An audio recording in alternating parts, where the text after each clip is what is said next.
ఓం సాయిరామ్. ఒకసారి deep breath తీసుకుని మీ నేమ్స్ అండ్ మీ పార్ట్నర్ నేమ్స్ అనేవి తలుచుకోండి. మీ పార్ట్నర్ నుండి వచ్చే మీకు లవ్ మెసేజెస్ అనేవి చూద్దాము.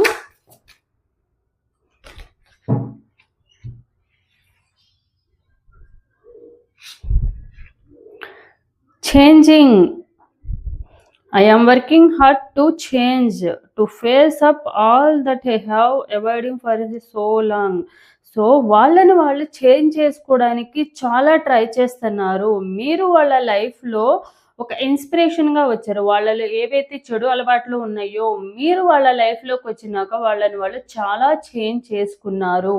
మీ వల్ల మాత్రమే వాళ్ళలో ఒక పాజిటివ్ చేంజ్ అనేది వచ్చిందని అయితే ఫీల్ అవుతున్నారు. I love you. సో మీరంటే ఇప్పటికి కూడా చాలా చాలా ఇష్టం అనేది ఉంది. సో తప్పకుండా మిమ్మల్ని ట్రూగా లవ్ చేస్తున్నాను అని అయితే మీ పార్ట్నరు తన హార్ట్లో నుంచి తన ఫీలింగ్స్ అనేది మీకు చెప్పాలని అయితే అనుకుంటున్నారు. Follow your bliss.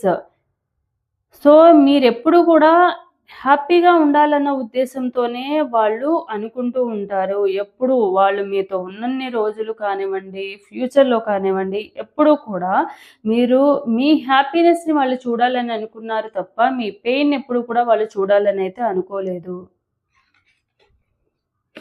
Opening up. So తొందరలోనే మళ్ళీ నా ఈ దూరాన్ని అనేది తుడిచేసి మీ లైఫ్‌లోకి మళ్ళీ వచ్చి అసలు ఎందుకు ఈ దూరం అనేది ఏర్పడిందనేదైతే చెప్పాలనైతే అనుకుంటున్నారు. ఓపెన్ అప్ అవ్వాలనైతే అనుకుంటున్నారు.